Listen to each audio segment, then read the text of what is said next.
Standard 11 chapter 6 physics. આપણે ચેપ્ટરની theory પૂરી કરેલી છે। હવે આપણે સ્વાધ્યાયના દાખલા જોઈશું। દાખલા નંબર 1 6.1 સ્વાધ્યાય 6.1 કોઈ પદાર્થ પર થતા કાર્યનું ચિહ્ન સમજવું અગત્યનું છે। આપેલી રાશિઓ ધન કે ઋણ છે તે કાળજીપૂર્વક દર્શાવો। એ દોરડા સાથે બાંધેલી ડોલ કૂવામાંથી બહાર કાઢતા માણસ વડે થયેલું કાર્ય। માણસ ડોલને કૂવામાંથી બહાર ખેંચે તો એ બર ઉપર તરફ લગાડે છે, આમ દોરીને ખેંચે ઉપર, અને ડોલનું સ્થાનાંતર ઉપર તરફ થાય છે એટલે કાર્ય W બરાબર FD cos થીટા। તો સ્થાનાંતર અને બર બંને એક જ દિશામાં છે એટલે થીટા 0 થાય તો કાર્ય ધન થયું, ધન B। ઉપરના કિસ્સામાં ગુરુત્વાકર્ષણ બળ વડે થયેલું કાર્ય। તો આ કિસ્સામાં ગુરુત્વાકર્ષણ બળ નીચે લાગે અને સ્થાનાંતર ઉપર તરફ થાય છે એટલે થીટા થયો પાઈ, અને પાઈની કિંમત કોસ પાઈની કિંમત થાય -1 તો કાર્ય થયું ઋણ C।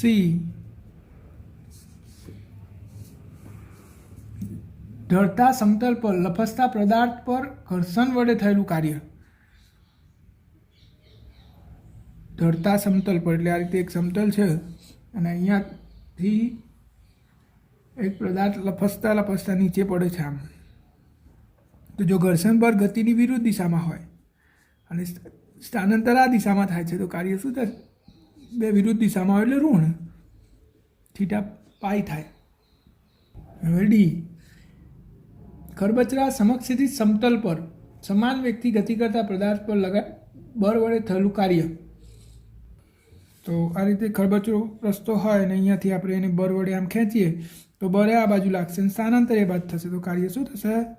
ધન, એક જ દિશામાં, બર અને સ્થાનાંતર એક જ દિશામાં તો કાર્ય ધન। અને છેલ્લો ઈ દોલન કરતા દોલકને સ્થિર કરવા માટે હવાના અવરોધક બળ વડે થયેલું કાર્ય। તો એક દોલક હોય આ રીતે દોલન કરતું હોય તો જ્યારે દોલન આમ જાય ત્યારે હવાનું અવરોધક બળ એના વિરુદ્ધ દિશામાં લાગે એટલે અહીંયા થયેલું કાર્ય શું થશે? ઋણ થશે। તો એમાં ધન, બીમાં ઋણ, સીમાં ઋણ, ડીમાં ધન અને ઈમાં ઋણ। 6.2 પ્રારંભમાં સ્થિર એટલે V0, પ્રારંભમાં સ્થિર એટલે પ્રારંભિક વેગ 0। 2 kg દળનો એક પદાર્થ 7 ન્યૂટન જેટલા સમક્ષિતિજ દિશાના બળની અસર હેઠળ ટેબલ પર ગતિકર્ષણાંક 0.1 સાથે ગતિ કરે છે। એટલે અહીંયા પદાર્થનું દળ છે 2 kg, બળ લાગે છે 7 ન્યૂટન અને ગતિકર્ષણાંક છે 0.1। તો નીચેના ગણતરીઓ કરો। લગાડેલ બળ વડે 10 સેકન્ડમાં થયેલું કાર્ય। તો આપણે અહીંયા પહેલાં આકૃતિ દોરી દઈએ તો આ એક સપાટી છે, અહીંયા એક પદાર્થ છે અને આપણે આ બાજુ 7 ન્યૂટન બળ લગાડીએ છીએ, 7 ન્યૂટન। તો ગતિની વિરુદ્ધ દિશામાં ઘર્ષણ બળ લાગે Fs, આ આપણું લંબ પ્રતિક્રિયા બળ N અને આ આપણું વજન બળ mg। તો પરિણામી બળ શું થશે?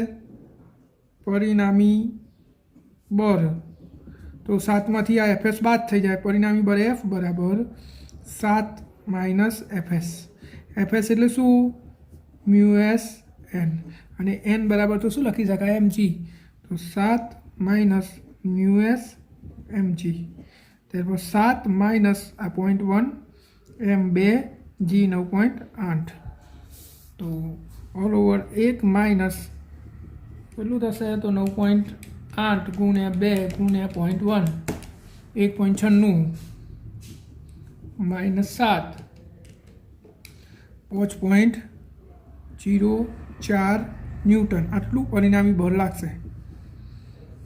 તો બળના કારણે પ્રવેગ, બળના કારણે પ્રવેગ તો F બરાબર ma, તો A બરાબર F/m। F કેટલો? 5.04 ભાગ્યા m કેટલો? 2 તો ભાગ્યા 2 2.52, તો એ બરાબર 2.52 મીટર પર સેકન્ડ સ્ક્વેર આટલો પ્રવેગ આવ્યો. હવે આપણે શું ગણવાનું છે? તો લગાડેલ બર વડે 10 સેકન્ડમાં થયેલું કાર્ય. તો આપણે 10 સેકન્ડમાં સ્થાનાંતર ગણવું પડે. તો પ્રવેગી ગતિના સમીકરણ પ્રમાણે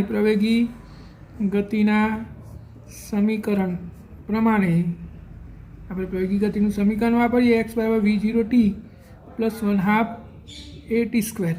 તો x બરાબર પ્રારંભમાં તો વેગ 0 હતો, પ્રારંભિક વેગ તો 0 છે, તો 0 પ્લસ 1/2 એ કેટલો 2.52 ગુણ્યા ટી કેટલો 10 સેકન્ડ એનો વર્ગ, એટલે 10નો વર્ગ 100 ભાગ્યા 250 ગુણ્યા 2.52 તો 126. x બરાબર 126 મીટર જેટલું 10 સેકન્ડમાં સ્થાનાંતર થશે. તો હવે કાર્ય W બરાબર બર ગુણ્યા સ્થાનાંતર. બર છે આપણું 5.04 અને સ્થાનાંતર છે 126, તો 5.04 635 જૂલ આટલું કાર્ય થશે 10 સેકન્ડમાં. હવે બીજું શું ગણવાનું કીધું એને? ઘર્ષણ બળ વડે થયેલું કાર્ય. તો ઘર્ષણ પર વડે થયેલ કાર્ય W બરાબર ઘર્ષણ બળ ગુણ્યા સ્થાનાંતર. ઘર્ષણ બળ એટલે મ્યુએસ, અને આ શું થશે? ઘર્ષણ બળ એ સ્થાનાંતરની વિરુદ્ધ દિશામાં લાગે એટલે કાર્ય શું હોય? ઋણ. તો ઋણ mu s N x minus mu s એનની જગ્યાએ mg ઇન્ટુ એક્સ -0.1 2 g 9.8 અને સ્થાનાંતર 126. તો આ 1.96 ગુણ્યા 126, 1.96 ગુણ્યા 126 246 માઇનસ 246 જૂલ આટલું કાર્ય થશે ઘર્ષણ બળ વડે. કારણ કે ઘર્ષણ બળ ગતિની વિરુદ્ધ દિશામાં લાગે એટલે કાર્ય ઋણ મળે. હવે ત્રીજું શું ગણવાનું છે? તો 10 સેકન્ડમાં પરિણામી બળ વડે થયેલ કાર્ય. તો પરિણામી બળ તો આપણે હાલ ગણ્યું હતું, કેટલું હતું? 5.04. તો પરિણામી બળ વડે થયેલું કાર્ય, પરિણામી બળ વડે થયેલ કાર્ય, કુલ બળ વડે થયેલું કાર્ય. પરિણામી બળ વડે થયેલું કાર્ય તો આપણે ગણી લીધું અહીંયા. પરિણામી બળ વડે થયેલ કાર્ય, આ પરિણામી બળ ગુણ્યા સ્થાનાંતર, આપણે પરિણામી બળ વડે થયેલું કાર્ય તો ગણી જ લીધું છે. હવે કુલ બળ વડે થયેલું કાર્ય, કુલ બળ વડે થયેલ કાર્ય, તો કાર્ય W બરાબર બળ ગુણ્યા સ્થાનાંતર. બળ કેટલું? 7, સ્થાનાંતર 126, તો 7 ગુણ્યા 126 882 ન્યૂટન. 882 ન્યૂટન આ કુલ કાર્ય આવ્યું. હવે શું કહે છે? 10 સેકન્ડમાં પદાર્થની ગતિ ઉર્જામાં થયેલ ફેરફાર. તો ગતિ ઉર્જામાં થયેલ ફેરફાર, તો W બરાબર ડેલ્ટા કે, કાર્ય ઉર્જા પ્રમાણે તો ડેલ્ટા કે બરાબર W, અને W તો આપણે હાલ શોધ્યો તો કેટલો? 635 ન્યૂટન જૂલ. તો આપણે બધું શોધી દીધું. જો આ પરિણામી બળ વડે થયેલું કાર્ય છે અને કુલ બળ વડે થયેલું કાર્ય છે, આ ઘર્ષણ બળ વડે થયેલું કાર્ય છે, અને આ ગતિ ઉર્જામાં થયેલો ફેરફાર. તો અહીંયા આપણો દાખલો પૂરો થાય છે. હવે આપણે નેક્સ્ટ દાખલો જોઈશું 6.3 6.3. આકૃતિમાં એક પરિમાણમાં સ્થિતિ ઉર્જા વિધેય કેટલાક ઉદાહરણ આપ્યા છે. કણની કુલ ઉર્જાનું મૂલ્ય y-અક્ષ ઉપર ચોકડીની નિશાની વડે દર્શાવ્યું છે. દરેક કિસ્સામાં એવા વિસ્તાર દર્શાવો જો હોય તો કે જ્યાં આપેલ ઉર્જા માટે કણ અસ્તિત્વ ધરાવતો ન હોય.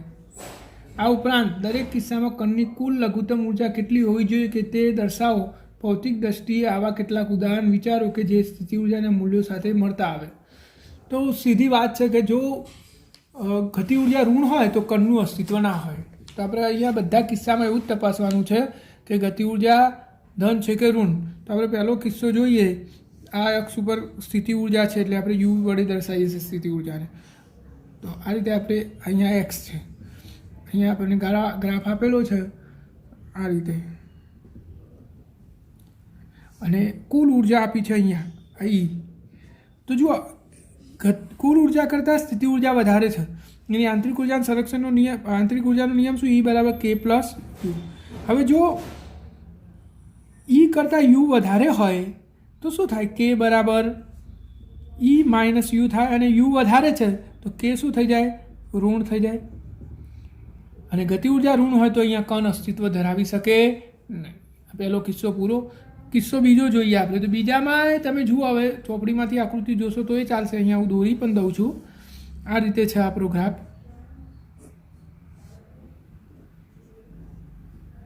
અને કુલ ઉર્જા અહીંયા છે, આ સ્થિતિ ઉર્જા છે. તો ગતિ ઉર્જા કુલ ઉર્જા કરતાં સ્થિતિ ઉર્જા વધારે છે આમાં, તો કે શું થઈ જશે? ઋણ. તો આમાં કણ અસ્તિત્વ ધરાવી શકે નહીં.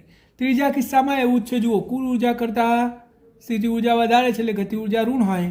અને ચોથા કિસ્સામાં પણ સેમ એવું છે કે કુલ ઉર્જા કરતાં સ્થિતિ ઉર્જા વધારે છે એટલે ગતિ ઉર્જા ઋણ થાય. અને ચારેય કિસ્સાઓમાં કણ અસ્તિત્વ ધરાવી શકે નહીં. હવે જોઈએ નેક્સ્ટ દાખલો 100.4. રેખીય સરાવર ગતિ કરતાં કણ માટે સ્થિતિ ઉર્જા વિધેય એટલે યુ બરાબર 1/2 kx². કે દોલનનો બળ અચળાંક છે. કેની કિંમત આપણને આપી દીધી છે 0.5 ન્યૂટન પર મીટર. તો સ્થિતિ ઉર્જા 1 જૂલ દર્શાવો કે આ સ્થિતિમાં 1 જૂલ જેટલી કુલ ઉર્જા એટલે કે ઈ બરાબર 1 જૂલ કુલ ઉર્જા ધરાવતો કણ ગતિ કરતાં એક્સ બરાબર ±2 મીટર પહોંચે એટલે પાછો ફરવો જોઈએ. એટલે આ રીતે દોલક થતું હોય, દોલન કરતું હોય તો આ મહત્તમ કેટલું 2 મીટર સુધી જઈ શકે એમ પછી પાછું આવતું હોવું જોઈએ, એવું આપણે સાબિત કરવાનું છે. તો આંતરિક ઉર્જા સંરક્ષણનો નિયમ ઈ બરાબર કે પ્લસ યુ. એટલે કુલ ઉર્જા કેટલી સમજી લો કે આટલે પહોંચે મહત્તમ ત્યારે વેગ શું થઈ જાય? 0. અને વેગ 0 થઈ જાય તો કે પણ શું થઈ જાય? 0. કારણ કે કે બરાબર 1/2 mv². v 0 થઈ જાય તો કે 0 થઈ જાય. તો મહત્તમ સ્થાનાંતર આગળ વેગ ક્ષણિક 0 થાય છે. અહીંયાથી આમ જશે પછી પાછો આવશે એટલે એક ક્ષણિક અહીંયા વેગ 0 થઈ ગયો. તો આ બિંદુ આગળ ગતિ ઉર્જા શું થઈ જાય? વેગ 0 થઈ જાય તો કે બરાબર શું? 0. હવે આપણે આમાં કિંમત મૂકીએ તો એની કિંમત 1 આપી છે, કે એની કિંમત 0 આવી, અને એની કિંમત 1/2 kx² છે. તો હવે બેને પેલી બાદ લઈ જવું તો kx² બરાબર 2. તો x² બરાબર 2k. તો x² બરાબર 2 ગુણ્યા k. કેની કિંમત કેટલી છે? 0.5. તો x² બરાબર 1. તો x બરાબર 1. સોરી, તો અહીંયા આપણે ભૂલ કરી. હવે કે x² બરાબર 2/k થશે. તો x² બરાબર 2/0.5. ત્યાર પર x² બરાબર 4. તો x = ±2, જે આપણે સાબિત કરવાનું હતું એ થઈ ગયું. હવે આપણે નેક્સ્ટ દાખલો જોઈએ 6.5. જવાબ આપો. રોકેટનું સ્તર ઉડાન દરમિયાન ઘર્ષણના કારણે સળગી ઉઠે છે. કોના ભોગે? સળગવા માટે જરૂરી ઉષ્મા ઉર્જા મળે છે રોકેટ કે વાતાવરણના કારણે?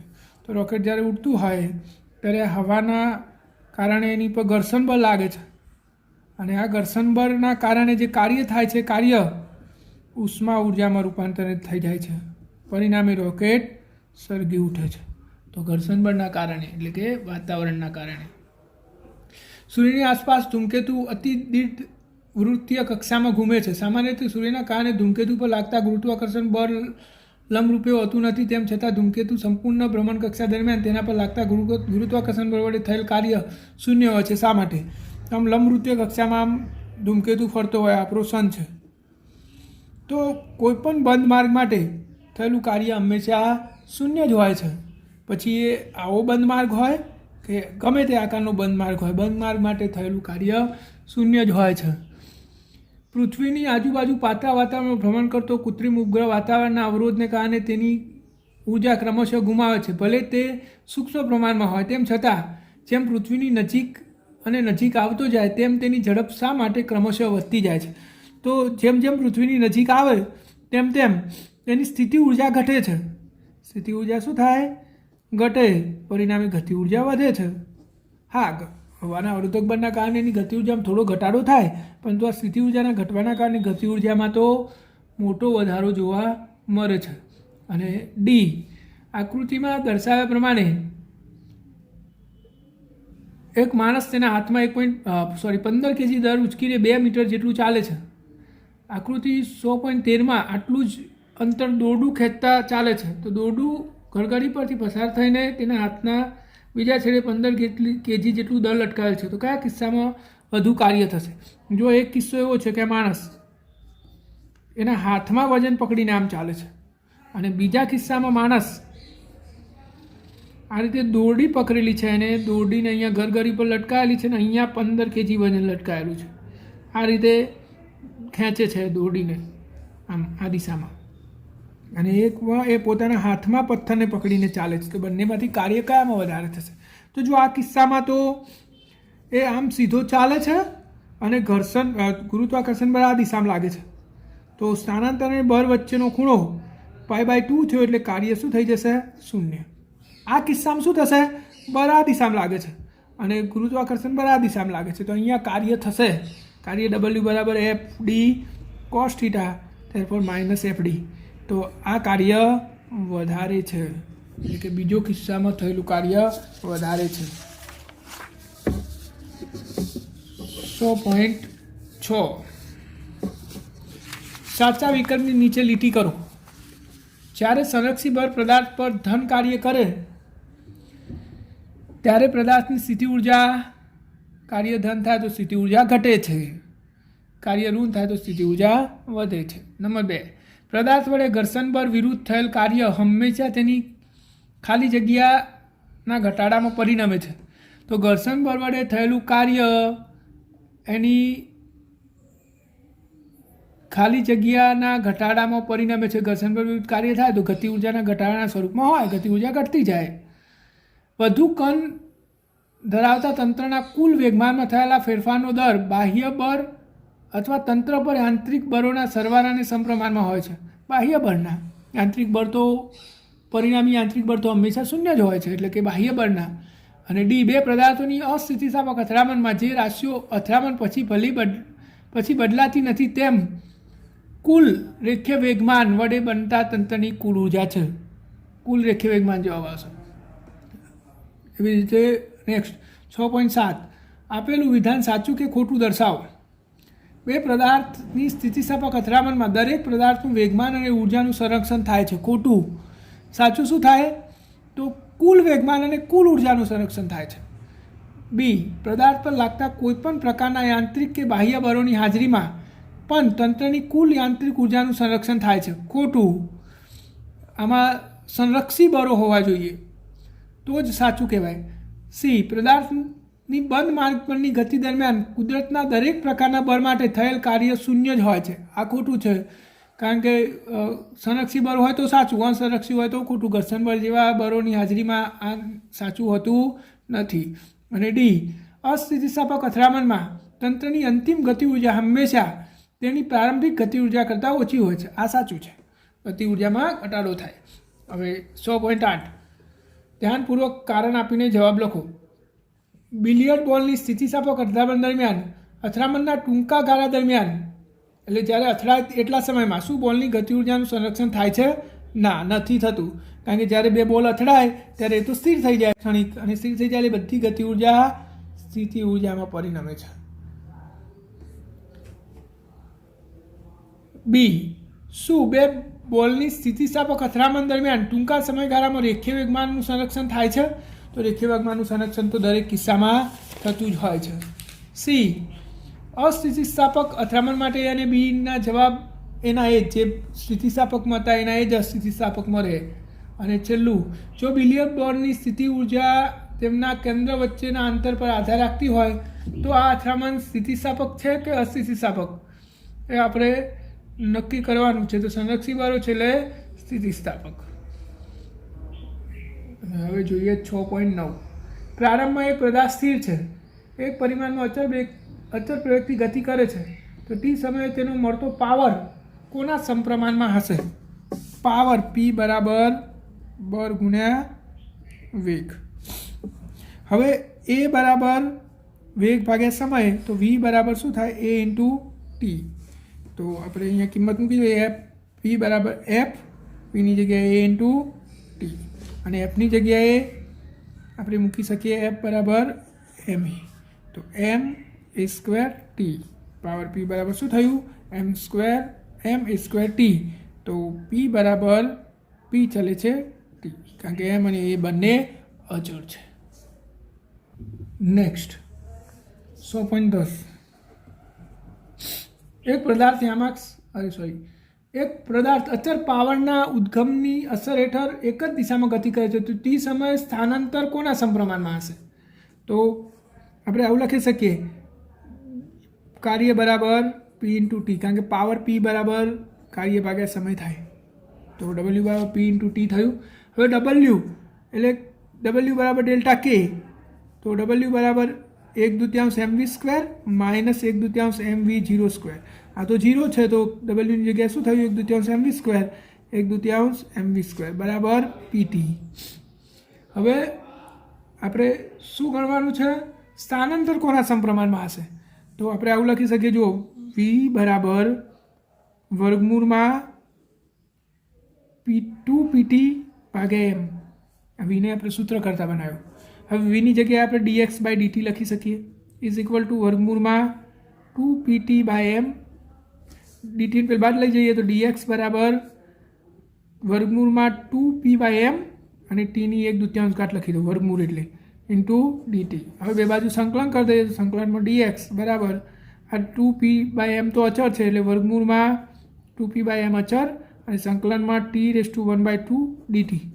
આ વિકલન સંકલન કેન્સલ તો x વધ્યું, આ વર્ગમૂળમાં 2p બાય એમ અચળ, અને t⁻1/2નું સંકલન થાય t⁻1/2 + 1 ભાગ્યા 1/2 + 1, ઉપર ઘાતમાં એક ઘાત વધે, x બરાબર વર્ગમૂળમાં 2p બાય એમ, અને અહીંયા શું થશે? નીચે 3/2 અને અહીંયા t⁻3/2. તો આ તો બધું અચળ થયું, તો x ચલે છે t⁻3/2. સંકલન આવડતું હોય તો ખૂબ જ સરળ દાખલો છે. હવે જોઈએ આપણે નેક્સ્ટ. એક પદાર્થ યામાક્સ પદ્ધતિની ઝેડ અક્ષ પર ગતિ સીમિત રાખવા એફ જેટલું અચળ બળ લગાડવામાં આવે છે. જે બળ આપેલું છે આપણને અહીંયા એફ બરાબર 100.11 એફ બરાબર -i cap plus 2j cap plus 3k cap newton આટલું બળ છે. અને આ ઝેડ પર 4 મીટર અંતર સુધી ગતિ કરવા માટે આ બળ વડે કેટલું કાર્ય થશે? તો કાર્ય ડબલ્યુ બરાબર એફ ડોટ ડી. ચલો એફ શું છે? -i પ્લસ 2j cap plus 3k cap dot કઈ ઝેડ યામ પર છે, એટલે સ્થાનાંતર ઝેડ યામ પર છે કેટલું? 4, એટલે 4k કેપ. તો અહીંયા i નહીં એટલે i0, અહીંયા જે નહીં એટલે j0, અને છેલ્લે 4 તરી 12 k ડોટ k1. તો શું થયું? 12 જૂલ કાર્ય થશે. કે